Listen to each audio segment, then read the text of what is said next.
London में होने वाली दहशतगर्दी के बाद लेबर पार्टी और कंजर्वेटिव पार्टी की लीडरशिप के दरमियान अल्फाज की जंग शिद्दत इख्तियार कर गई है।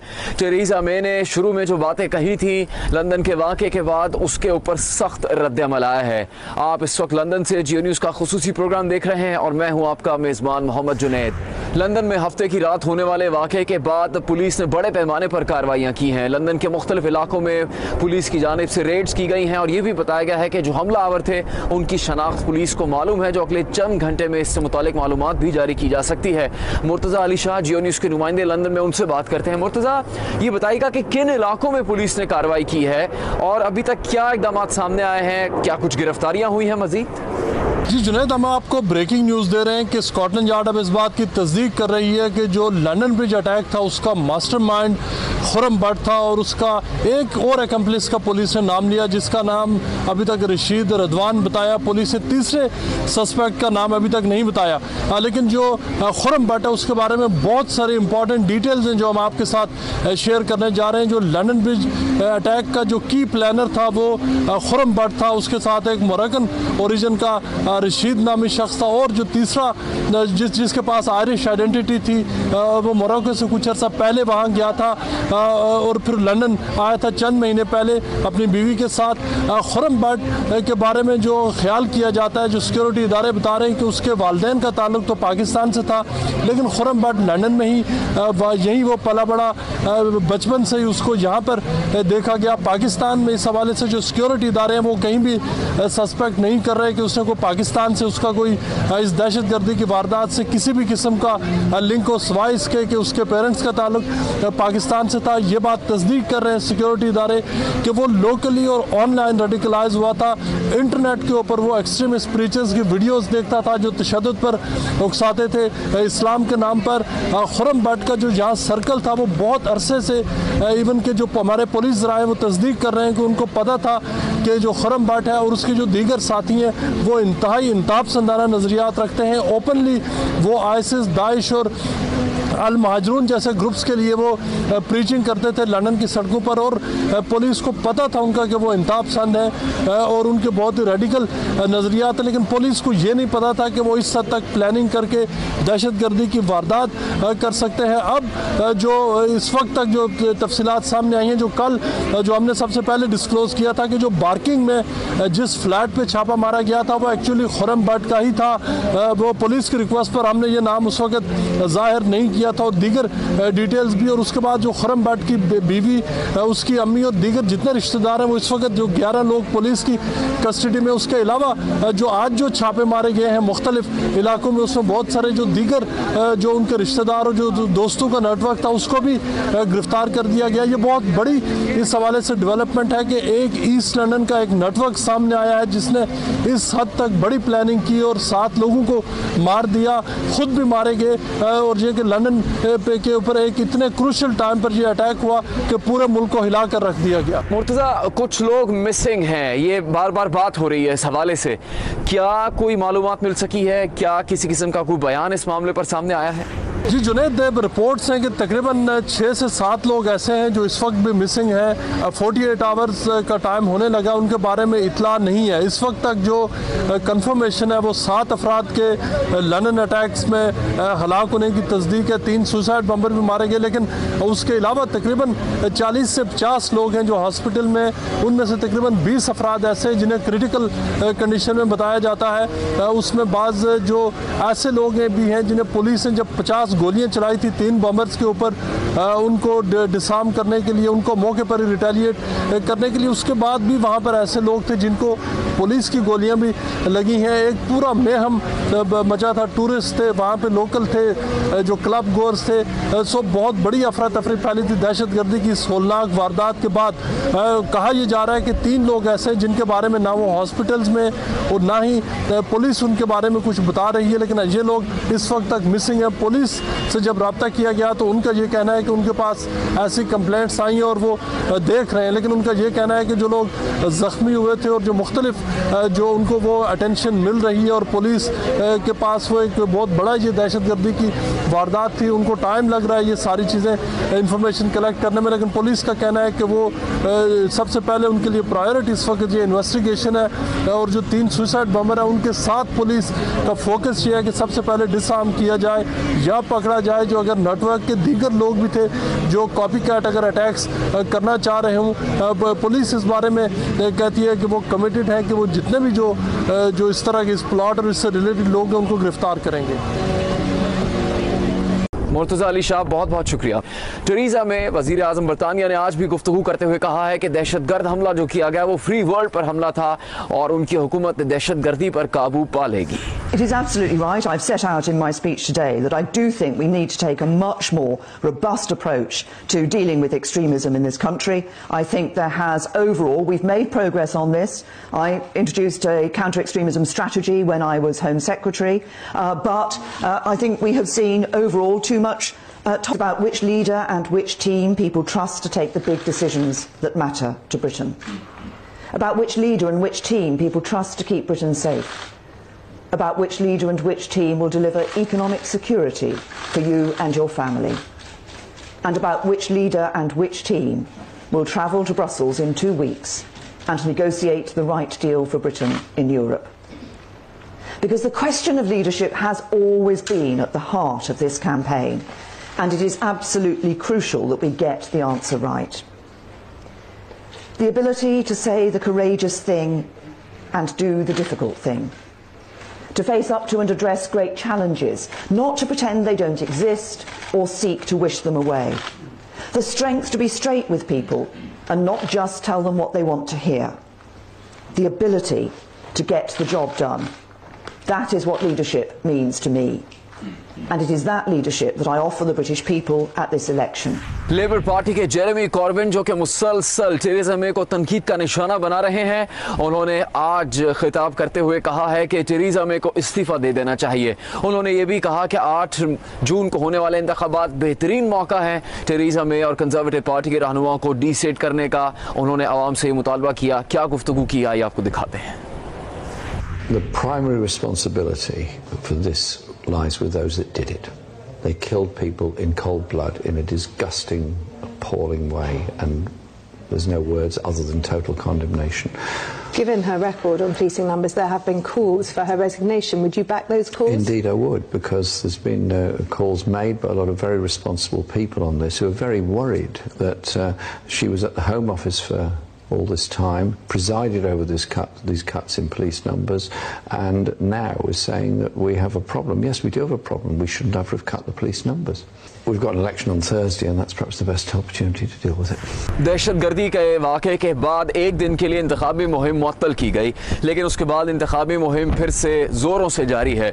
जियो न्यूज़ के नुमाइंदे वदूद मुश्ताक से लंदन में बात करेंगे और इंतखाबी गहमा गहमी के हवाले से पूछेंगे। वदूद, अब तो बहुत कम वक्त रह गया है, लेकिन इंतखाबी मुहिम भरपूर तरीके से तमाम पार्टीज़ की जानिब से की जा रही है। कैसी रौनक है इंतखाबी मुहिम के हवाले से इस वक्त? जी, अभी जैसे आपने देखा कि इंतखाबी मुहिम जो है वो एक 24 घंटे की तातुल के बाद दोबारा से शुरू हो गया और इस इंतखाबी मुहिम के दौरान जो है वो मुख्तलिफ पार्टियों की तरफ से सिक्योरिटी खदशात का भी इजहार किया जा रहा है। जैसे इससे पहले तो चूँकि इंतखाबी मुहिम में ज़्यादातर लोगों का यही जो है वो एक दूसरे के ऊपर उन्होंने ब्रेक्सिट के और सख्त और हार्ड और सॉफ्ट ब्रेक्सिट के हवाले से बातचीत हो रही थी, लेकिन अभी इस लंदन ब्रिज के होने वाले अफसोसनाक वाक़े के बाद conservative, liberal Democrat, green party और यूकिप समेत तमाम सियासी जमातें जो हैं उन्होंने इसको सिक्योरिटी को सबसे ज़्यादा जो है वो अहमियत देना शुरू कर दिया और लोगों का एक दूसरे के साथ इल्ज़ाम तराशी का भी सिलसिला शुरू किया है। मुहिम के दौरान जो है वो लेबर पार्टी की तरफ से इल्ज़ाम आयद किए जा रहे हैं कि कंजर्वेटिव पार्टी जो है वो इसकी जिम्मेदार है, जबकि कंजर्वेटिव पार्टी का ये कहना है कि हमने तमाम इत्तफाक राय के साथ ये फैसले किए थे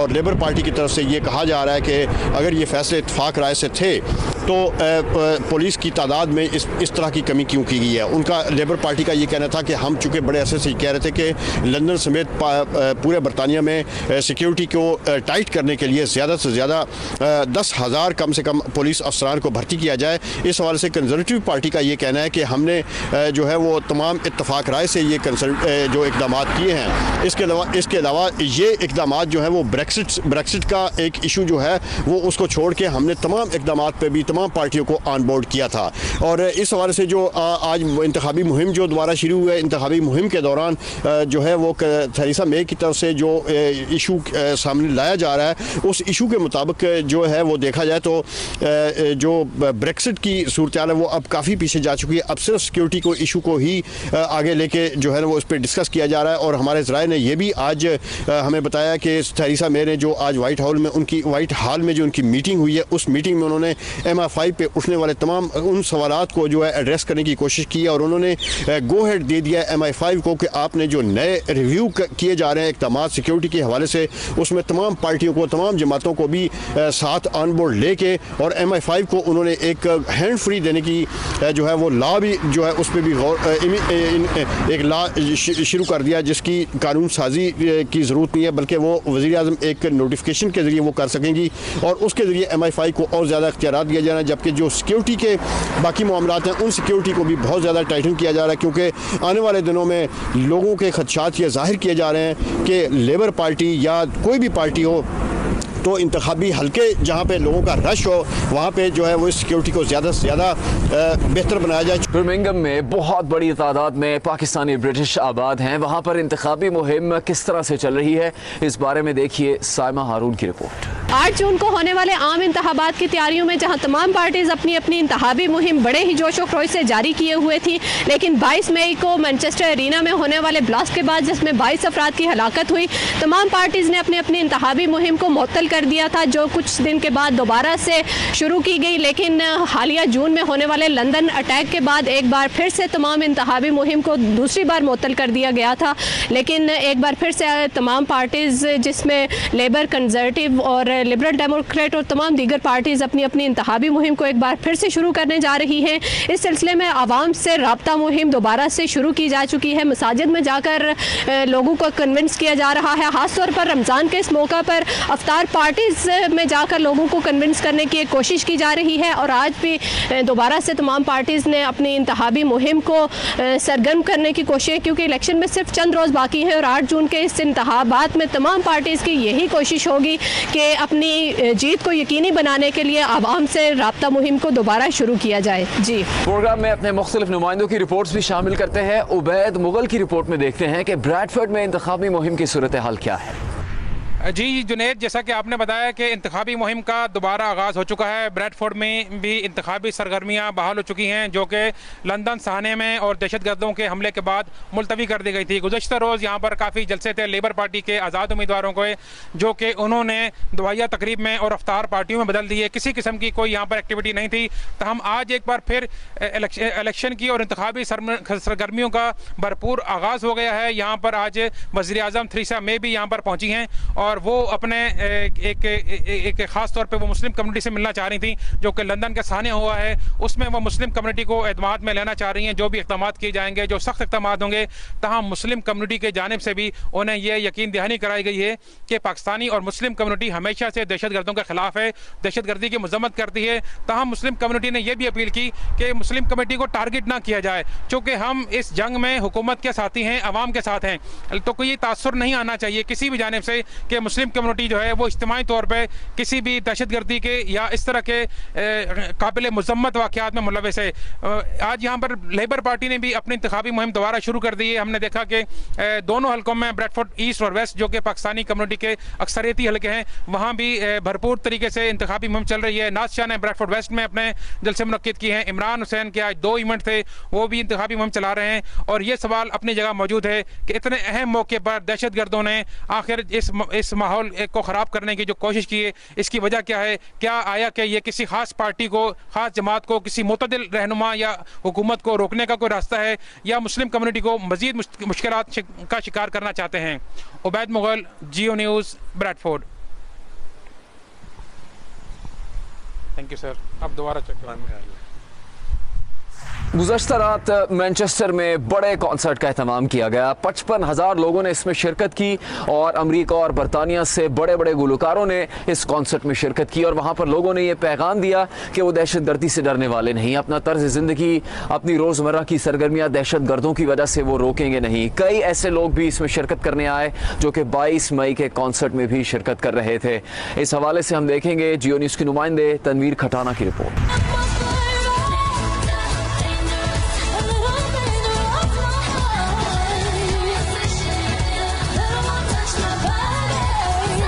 22 मई सन 2017 मैनचेस्टर की तारीख में स्याह दिन है। इस तारीख को सुलेमान अबेदी नाम के शख्स ने अपने आप को मैनचेस्टर अरीना के बाहर उड़ा लिया,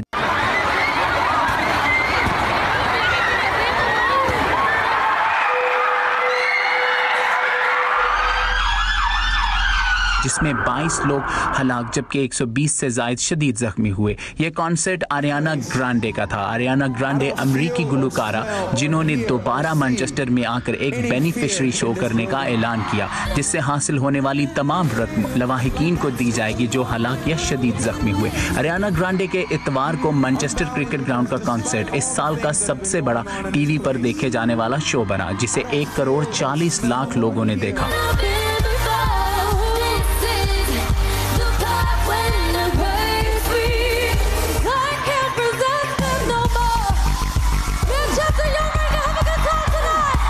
ट्रैफर्ड ग्राउंड में मुनक़िदा इस कॉन्सर्ट में Ariana Grande, Katy Perry, Miley Cyrus, Liam Gallagher, Pharrell Williams, Coldplay, Black Eyed Peas, Robbie Williams और दीगर फनकारों ने भी परफॉर्म किया।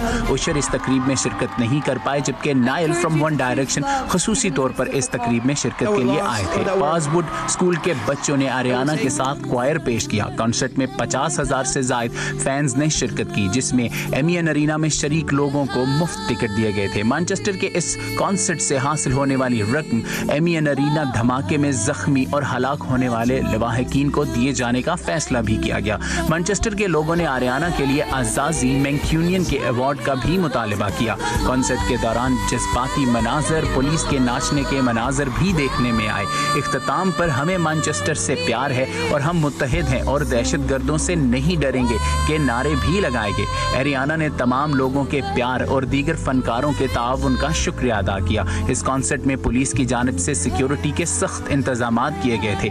50,000 से ज्यादा लोगों ने इस ग्राउंड में जमा होकर नफरत और दहशतगर्दी को हरा दिया। Tanveer Khatana, Q news, Manchester.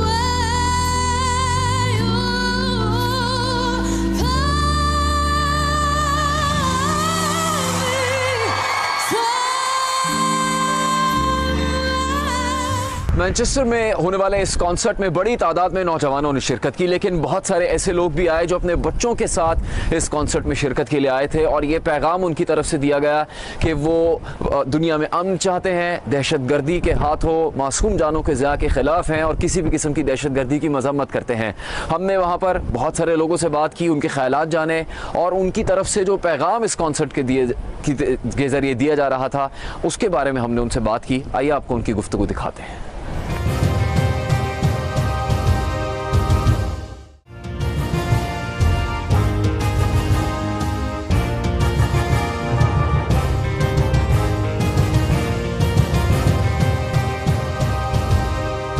Teresa मे की हुकूमत के लिए ये इंतखाबात एक सिक्योरिटी चैलेंज के तौर पर सामने आ रहे हैं। ये इंतखाबात ब्रेक्जिट के नाम पर करवाए जा रहे थे, लेकिन किसी को तवक्को भी नहीं थी कि इन इंतखाबात में सबसे बड़ा सवाल सिक्योरिटी बन जाएगा।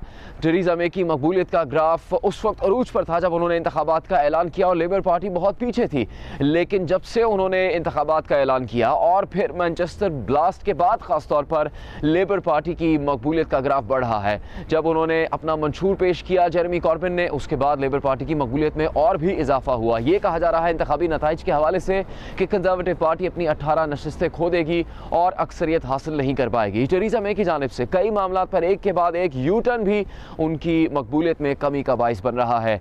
अब इंतखाबात सिक्योरिटी के नाम पर होंगे। सिक्योरिटी सबसे बड़ा चैलेंज बन जाएगा इन दहशतगर्दी के वाक़यात के बाद। इसके बारे में शायद किसी ने तस्वुर भी नहीं किया था। इन हालात में ये इंतखाबात कैसे होंगे, इस पर असरात कैसे पड़ेंगे, इन्हीं मामलों पर बात करने के लिए हमारे साथ मौजूद हैं यार्डले बर्मिंघम से कंजर्वेटिव पार्टी के रहनुमा मोहम्मद अफजल, वारिंगटन से लेबर पार्टी के रहनुमा फैसल रशीद अफजल साहब, ये कहा जा रहा है कि कंजर्वेटिव पार्टी की मकबूलियत गिर रही है, रेटिंग जो है उसमें लेबर पार्टी आगे जा रही है, तो 18 नशिस्तें खो देगी, ये कहा जा रहा है कंजर्वेटिव पार्टी के बारे में। मकबूलियत लेबर पार्टी की बढ़ गई है और ऐलानात ब्रेक्जिट के नाम पर कंजर्वेटिव पार्टी की तरफ से किए गए थे इलेक्शन के। देखिए जी, प्राइम मिनिस्टर की विजन थेरेसा मे की बड़ी ही अच्छी फोकस्ड है कि जो अप एंड डाउन पोल्स होते हैं, ये तो आप समझते हैं कि माजी में डोनाल्ड ट्रंप है, यो ब्रेक्सिट की हुई, अपना रेफरेंडम की हुई, और डेविड कैमरन की वजह से वो पोल्स में कितनी तब्दीली आई। मगर ये जो मेन इशू है वो 8 जून को रिजल्ट जो होगा वो हमारे लिए बेहतर होगा और विजन प्राइम मिनिस्टर की वो कामयाब होगी। अफजल साहब, क्या कंजर्वेटिव पार्टी को जेरेमी कॉर्बिन के पोटेंशियल का अंदाज़ा नहीं था कि वो कैसा मंशूर पेश करेंगे, कितनी पुरजोर इंतखाबी मुहिम चलाएंगे? क्योंकि थेरेसा मे ने ऐलान किया कि वो किसी भी डिबेट में उनके साथ शिरकत नहीं करेंगी। तो ट्रंप और हिलरी के दरमियान अमेरिका में कितने मुबाहिसे हुए, उन दोनों ने तमाम मुबाहिसों में शिरकत की। यहाँ पर थेरेसा मे किसी भी मुबाहिसे में नहीं गई। आखिरी भी क्वेश्चन आंसर सेशन जो था उसमें अलग अलग दोनों ने शिरकत की, जबकि जेरेमी कॉर्बिन शिरकत करना चाहते थे उनके साथ। इसकी वजह क्या थी? क्यों फैसला किया थेरेसा मे ने और कंजर्वेटिव पार्टी ने ऐसा? वो एक अपनी ओपिनियन है कि प्राइम मिनिस्टर की जो कल रात को जो क्वेश्चंस हुए हैं, और जेरेमी कॉर्बिन भी था उधर और प्राइम मिनिस्टर भी थी, उससे लोगों ने ये तस्दीक किया कि जो मुल्क की रहनुमाई जो करनी है 65 मिलियन लोगों की और 27 मुल्कों की यूरोपियन पार्लियामेंट के साथ जो अपना डील्स करनी है, उसमें आकर जो strong stable vision prime minister Theresa May की है, नॉट जेरेमी कॉर्बिन की नहीं है। बिल्कुल। फैसल साहब, लेबर पार्टी के एक रहनुमा की हैसियत से हमें बताइए कि आपको क्या लगता है, क्या वजह है कि थेरेसा मे ने जेरेमी कॉर्बिन के साथ मुबाहिसों में शिरकत से इनकार क्यों किया? क्या वजह हो सकती है? देखिए जी, ये तो बड़ा अच्छा क्वेश्चन आपने किया, और इस वक्त पूरे मीडिया के अंदर इस वक्त ये चल रही है बात कि थेरेसा मे जो है इस वक्त डरी हुई है, क्योंकि उन्होंने ना अपना एक मंशूर लेके आए हैं, और जो लेके भी आए हैं वो कोई कॉस्टेड ही नहीं है, उनको समझ ही नहीं आ रही। बल्कि अभी आप देखें उनका जो एक प्रोग्राम था एंड्रयू नील के साथ, उसके अंदर उसने कोई आंसर ही नहीं दिया, उसको दे ही नहीं सक रही थी, क्योंकि उनको समझ नहीं आ रही। वो ये समझे थे कि ये इलेक्शन वो कॉल करेंगे और हैवी मेजॉरिटी के साथ वो जीत जाएंगे, लेकिन ऐसा नहीं हुआ। आप देखें पोल्स क्लोज से क्लोज होते जा रहे हैं, और वो ओपनली डिबेट ही नहीं कर सक रही, और ये कहते हैं कि जी जेरेमी कॉर्बिन जो स्ट्रांग नहीं है, ये कैसे हो सकता है? He is the most strongest leader I have ever seen, because वो उसकी सारी पॉलिसीज़ अच्छी हैं, जिस तरीके से वो अपने आप को कैरी कर रहा है और जिस तरह वो आ रहा है हर मीडिया में, तो आपके सामने है। अब्दुल साहब, जो थेरेसा मे की और आपकी पार्टी की मकबूलियत कम हुई है, उसकी वजह एक के बाद एक यू टर्न्स को भी करार दिया जा रहा है। तो कई मामला पर यू टर्न लिए थेरेसा मे ने। हाउसिंग का ही मामला ले लीजिए, उस पर कहा कि अफोर्डेबल होम्स बनाकर दिए जाएंगे, लेकिन उसके बाद वजीर ने कहा कि ऐसा मुमकिन नहीं है। तो लोग तो फिर मुतनफ़िर होंगे कंजर्वेटिव पार्टी? नहीं, देखिए जी, हाउसिंग की अच्छा हुई आपने बात स्टार्ट की। ये हाउसिंग की इशू जो कंजर्वेटिव पार्टी मैग्नेट थैचर की पॉलिसी के अंडर ही राइट टू बाय मिला, और उसमें ऑप्शनली लोगों की ब्रिटिश पाकिस्तानियों की खसूसन सेकंड लार्जेस्ट कम्युनिटी जिसको प्राइवेट हाउस ओनरशिप है। तो मैं समझता हूँ इस पर भी अगर यू टर्न किसी चीज़ का आया भी किसी पॉलिसी पर, आइंदा आने वाले टाइम में मैं इस चीज़ की गारंटी कर सकता हूँ कि prime minister will have a good strong vision और रिफॉर्म्ड पॉलिसीज़ अच्छे तरीके से फॉर्म्ड होंगे। फैसल साहब, जो आम शहरी हैं उनके मसाइल के बारे में बात करें तो अफोर्डेबल हाउसेस का मामला है। कंजर्वेटिव पार्टी ने ऐलान किया है मंशूर में कि वो अफोर्डेबल हाउसिंग अब मुमकिन नहीं है। तो क्या इससे लेबर पार्टी को एज मिलेगा? ये तो टोरी पार्टी जो है, ये तो यू टर्न का नाम इनको देना चाहिए कि ये पार्टी ही यू टर्न की है। इन्होंने जब से पिछले 7 सालों से आए हैं इतने यू टर्न किए, और लेबर पार्टी बहुत कामयाब रही है उनको यू टर्न कराने के लिए। कई फैमिली टैक्स क्रेडिट आप ले लें, और उसके बाद अभी जो इन्होंने मंशूर अपना लेके आए एडल्ट सोशल केयर के ऊपर जो एसेट्स था उन्होंने यू टर्न किया है, और उसके बाद उसको कैप भी दिया। तो मैं ये समझता हूँ कि टोरी पार्टी इस वक्त जो है उनको समझ ही नहीं आ रही कि वो करें क्या। और ये जो अफोर्डेबल हाउसिंग है, ये तो बहुत ही ज़्यादा इंपॉर्टेंट चीज़ है किसी भी वेलफेयर स्टेट के लिए। अगर आप अफोर्डेबल हाउसिंग नहीं बनाते तो यहाँ पे बहुत ज़्यादा क्राइसिस आ जाएगा। अब तो सिक्योरिटी सबसे अहम सवाल होगा। बरतानिया के शहरी चाहते हैं उनका मुल्क महफूज रहे, दहशतगर्दी के इस तरह के वाक़यात ना हो। लेकिन फिर भी एक सवाल आपसे है कि थेरेसा मे ने कहा कि वो अमीरों पर मज़ीद टैक्स नहीं लगाएंगी। सवाल ये बनता है आपसे कंजर्वेटिव पार्टी का हिस्सा होने की हैसियत से कि अगर साहिब हैसियत अफराद अपना हिस्सा नहीं डालेंगे तो फिर मसाइल किस तरह से हल होंगे? टैक्स नेट किस तरह से बढ़ेगा? ये अखराजात किस तरह से पूरे होंगे? हर बंदे को तो आप सेटिस्फाई कर ही नहीं सकते ना। 65 मिलियन लोगों को कैसे सेटिस्फाई करेंगे? कुछ पॉलिसीज़ ऐसी होंगी जो फील राइट होंगी, कुछ रॉन्ग भी थोड़ी बहुत होती हैं, मगर यही वे फॉरवर्ड है कि जो लोग अफोर्ड कर उस पर टैक्स लगेंगे, जो नहीं कर सकते। यानी कि ये जैसा कि मैंने कहा, हर बंदा सेटिस्फाई नहीं हो सकता, but this is the way forward, जैसे पॉलिसीज़ जिस तरह के वो कर रही है। फैसल साहब, कंजर्वेटिव पार्टी ने कहा है कि वो अमीरों पर मज़ीद टैक्स नहीं लगाएगी। टोरीज़ को पहले ही निस्बतन खुशहाल लोगों की जमात कहा जाता है, लेकिन अगर अमीरों पर टैक्स न लगाया जाए तो ये फ़ायदा भी नहीं होता कि वो अफराद फिर रोज़गार के नए मौके पैदा करते हैं, मज़ीद इन्वेस्टमेंट आती है, तो क्या ये बुरी बात है? देखिए जी, मैं इसके बारे में यही कहूँगा, मैं फिर वही बात करता हूँ कि ये है एक वेलफेयर स्टेट। जनरेशन होती है, इनकम जनरेशन होती है थ्रू द टैक्स, वो जो है वो आम इंसान के ऊपर, आम सर्विसेज के ऊपर लगाई जाती है। अब इसके अंदर जो टोरी पार्टी आप हमेशा से देख लें, इन्होंने हमेशा टैक्स ब्रेक्स जो दिए हैं अमीरों को दिए हैं। अब जब अमीरों को टैक्स ब्रेक्स मिलती हैं तो उसमें आपका रेवेन्यू जनरेशन कम हो जाता है, जिसकी वजह से आप अभी देखें यहाँ की हुकूमत जो है पब्लिक सर्विसेज के ऊपर जितनी इन्वेस्टमेंट ही नहीं कर रही। NHS के ऊपर क्राइसिस आया हुआ है, एजुकेशन के ऊपर क्राइसिस आया हुआ है, हेल्थ के ऊपर क्राइसिस आया हुआ है, वो इसी वजह से है। तो अगर आपको मौके मिलते हैं, यहाँ पे आप इनकम जनरेशन करते हैं, तो आपको उससे ज़्यादा उस अपनी हैसियत के मुताबिक टैक्स भी देना चाहिए। तो मेरे मुताबिक तो ये कोई अच्छा इकदाम नहीं है, और जो लेबर पार्टी इकदाम लेके आ रही है वो इंतहाई बेहतर है, और उसके अंदर हमने गारंटी भी दी है कि 95% of the population will not increase और विल नॉट पे इनकम टैक्स, और VAT के अंदर भी राइज नहीं होगा। अब साहब ये भी बताइएगा, हमारी यहाँ कई लोगों से बात हुई है मुख्तलिफ शहरों में, बर्मिंघम में, मैनचेस्टर में और जगहों पर, लोगों के कई मसाइल हैं। नेशनल हेल्थ सर्विसेज के हवाले से उनके मसाइल है। वो कहते हैं कि अपॉइंटमेंट लेनी हो, इलाज के लिए जाना हो तो बहुत देर इंतज़ार करना पड़ता है, फ़ंड्स काटे जा रहे हैं, स्कूल की फ़ीस का मामला है, जो फ्री मील में कटौती की जा रही है, उसके हवाले से लोग तशवीश का शिकार है। क्या कंजर्वेटिव पार्टी को एहसास नहीं है इन बातों का? नेशनल हेल्थ सर्विसेज से जो इशू है वो वाकई ही बहुत इंपॉर्टेंट इशू है, और इसमें वाकई इशू जो है बर्निंग इशू मैं समझता हूँ। और प्राइम मिनिस्टर रात को भी इस बात को कहा कि हम लोग इस पर ज़्यादा अपनी फंडिंग्स एक्स्ट्रा और कर रहे हैं, और मज़ीद बेहतर करने की कोशिश जारी है, बेहतर हो जाएगा इंशाल्लाह। फैसल साहब, एक सवाल ये भी है कि लेबर पार्टी पसमानदा तबकों की बात करती है, उनके हकूक़ की बात करती है, उनकी बेहतरी के इक़दामात का ऐलान करती है, लेकिन लेबर पार्टी के दौर में भी लोगों की हालत बहुत ज़्यादा बदली तो नहीं है। लोग अब ये रद्दअमल दे रहे हैं, आवाम जो वोटर्स हैं, कि लेबर पार्टी वोट तो ले लेती है, ऐलानात तो करती है, लेकिन उसके बाद होता वही है जो उसने पहले से सोचा होता है। देखें, ऐसा बिल्कुल, ये तो एक जनरल किस्म का अपना एक व्यूज़ है लोगों का, लेकिन लेबर पार्टी जब भी आई है उसने हमेशा हेल्प की है। उसने इस स्टेट को, वेलफेयर स्टेट को बनाया है। उसने हाउसिंग्स में अफोर्डेबल हाउसिंग बहुत ज़्यादा बनाया है, लोगों को घर भी दिए हैं, लोगों को NHS के अंदर भी उन्होंने काफ़ी इन्वेस्टमेंट की है। तो ये मैं नहीं इस चीज़ से मुतफिक, क्योंकि लेबर पार्टी हमेशा आके बड़ी अच्छी पॉलिसीज़ लेके आती है। इवन इमिग्रेशन की पॉलिसीज़ भी वो अच्छी इक्वालिटी के बेस के ऊपर होती है। फैसल साहब, हमारी मुख्तलिफ इलाकों में पाकिस्तानी रेस्टोरेंट्स के मालिकान से बात हुई। उनका कहना है कि जो रिवायती खाना बनाना वो भी एक स्किल्ड लेबर है, लेकिन जो बावर्चियों को यहाँ पर बुलाना होता है और इस मद में लोगों को यहाँ पर काम और रोज़गार के लिए बुलाना होता है, लेबर पार्टी भी इस सिलसिले में पॉलिसी को नरम नहीं करती। उनको वीज़ाज़ नहीं मिलते, वो बरतानिया नहीं आ पाते। तो इस तरह तो आपके वोट बैंक पर असर नहीं पड़ेगा, ख़ासतौर पर ब्रिटिश पाकिस्तानी कम्यूनिटी की तरफ से? बिल्कुल जी, ये तो मैं बिल्कुल कहूँगा कि वाकई अपने खानों का मज़ा ही बहुत है, और लेकिन यहाँ पे भी जो अपने लोग बनाते हैं वो अपने लोग ही हैं, यहीं के हैं। अब तो यहाँ पे पॉपुलेशन 3rd जनरेशन आ गई है, 4th जनरेशन आ गई है, और वो लोग जो यहाँ के बॉर्न एंड ब्रेड हैं वो भी इस प्रोफेशन में जा रहे हैं। तो हमारे पास ऑलरेडी यहाँ पे शेफ्स हैं, अपने ही लोग हैं जो बना रहे हैं, और ऐसी बात नहीं है कि वो लेबर पार्टी नहीं आने देना चाहती। पिछले 11 साल जो हुकूमत लेबर पार्टी ने की है, उसके अंदर लेबर पार्टी आपको ये जो वर्किंग जो वीज़ा था वो लेबर पार्टी ने इंट्रोड्यूस किया था। उसके अंदर काफ़ी लोग आए हैं, यहाँ पे काफ़ी बावर्ची आए हैं और शेफ्स आए। तो मैं नहीं समझता कि ये किसी हद तक जो मुतफिक हूँ इस चीज़ से, लेकिन अगर लेबर पार्टी वापस आती है तो हम इस चीज़ को डेफिनेटली देखेंगे। फैसल साहब, अफजल साहब, आपका बहुत बहुत शुक्रिया प्रोग्राम में अपना वक्त देने के लिए। प्रोग्राम में एक ब्रेक, जिसके बाद हम जाएंगे बर्मिंघम के मुख्तलिफ इलाकों में और वहाँ पर लोगों से बात करेंगे कि उनके जहनों में सबसे अहम सवाल क्या है, वो किस पार्टी को वोट देंगे और इसकी वजह क्या हो।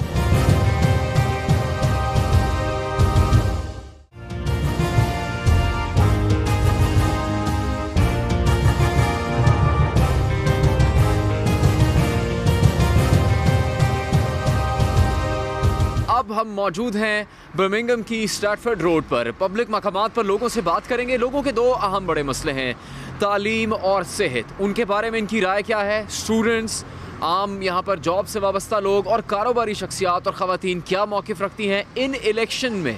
वोट कास्ट करते हुए उनके जहन में क्या सवाल होगा, यही जानने की उनसे कोशिश करेंगे। लेबर पार्टी को सपोर्ट कर रहे हैं, because they're going for all the things which we needed in future.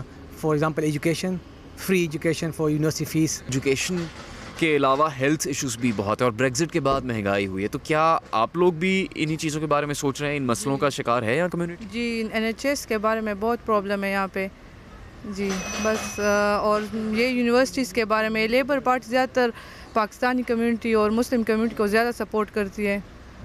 तो इश्यूज़ क्या हैं हेल्थ से रिलेटेड? हॉस्पिटल जाएं तो क्या मसले होते हैं? लॉन्ग क्यूज़, 3-4 आवर्स वेटिंग और सही जल्दी में सब कुछ करना, हर पेशेंट को टाइम ना देना, बस यही मेन प्रॉब्लम्स है जो कि हर पेशेंट को अपना टाइम चाहिए होता है जो कि डॉक्टर्स नहीं दे पाते। ठीक है, एक आपके दोनों बच्चे हैं, एक बच्चा स्कूल गोइंग है, दूसरे को भी जाना है, तो यहाँ पर इस पे भी बड़ी तनकीद हो रही है कि स्कूल मील को जो कट किया जा रहा है और ऑफ कोर्स वैसे ही एक्सपेंसिव है ओवरऑल कॉस्ट, इससे कितना फ़र्क पड़ता है? आप लोग फ्यूचर को लेकर परेशान हैं?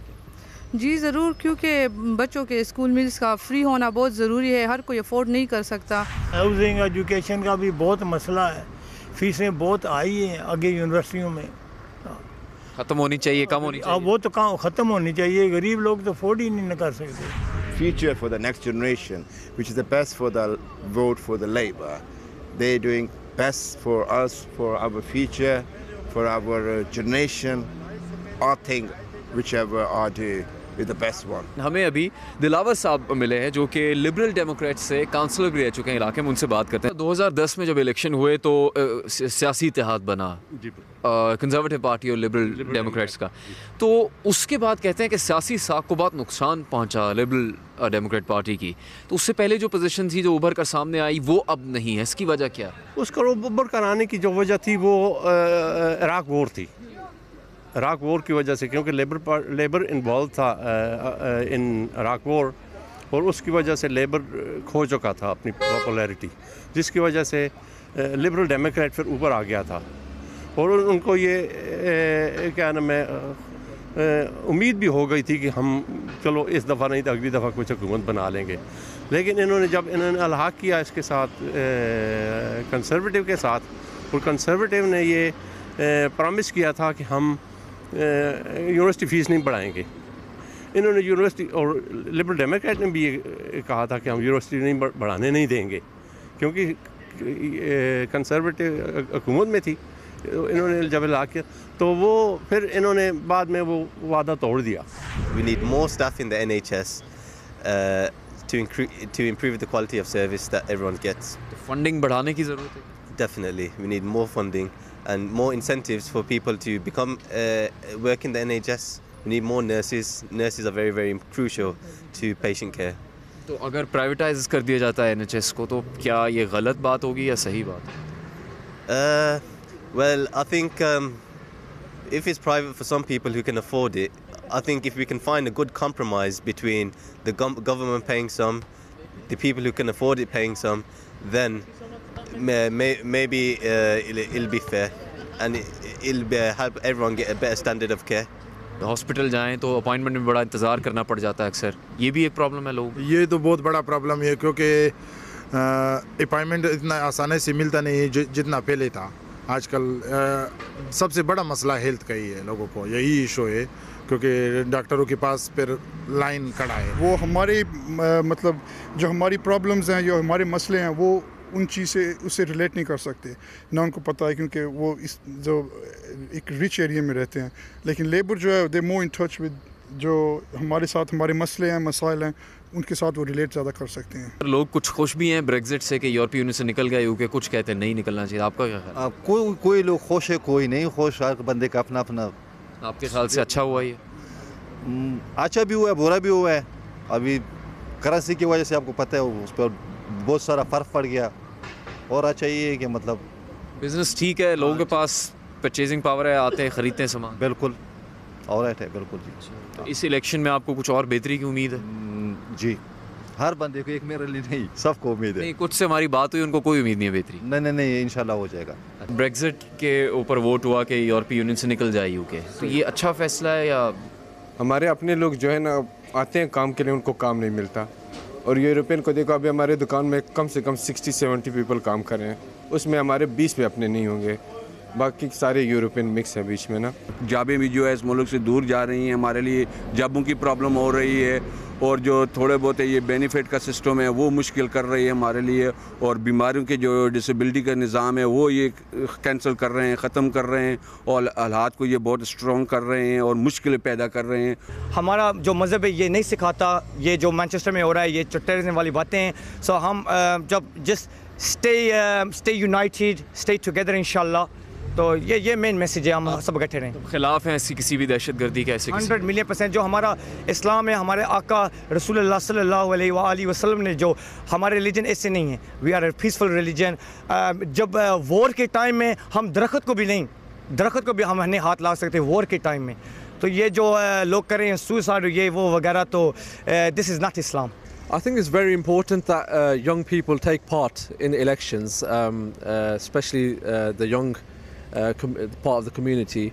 It's very important to get your voice across, whatever the agenda might be. People don't feel safe here because of the terrorism and all these acts being committed in the name of Islam. So everybody's got an opinion out there, and we need a strong voice out there to lead us in our community. Manchester blast and such incident, they affect the community, they bring a negative impact on the society. Yeah, definitely it does. It has a negative, especially on the Muslim community, because people, they categorize the ISIS with Muslim, and obviously not every person is the same. You have a few radical people that they don't stand for the whole community, they only stand for a few people that just do wrong things, you know. बरतानवी इंतखाबात कौन सी सियासी जमात जीतेगी, किसकी हुकूमत बनेगी, इसका फैसला तो 8 जून को होना है। लेकिन मैनचेस्टर और लंदन में होने वाली दहशतगर्दी बरतानिया की इंतखाबी मुहिम की गहमा गहमी पर गालिब आ चुकी है। इस दहशतगर्दी का नुकसान किस सियासी जमात को होगा, ये एक अहम सवाल है। इस प्रोग्राम का इख्तिताम होता है, हमें इजाज़त दीजिए, अल्लाह हाफ़िज़।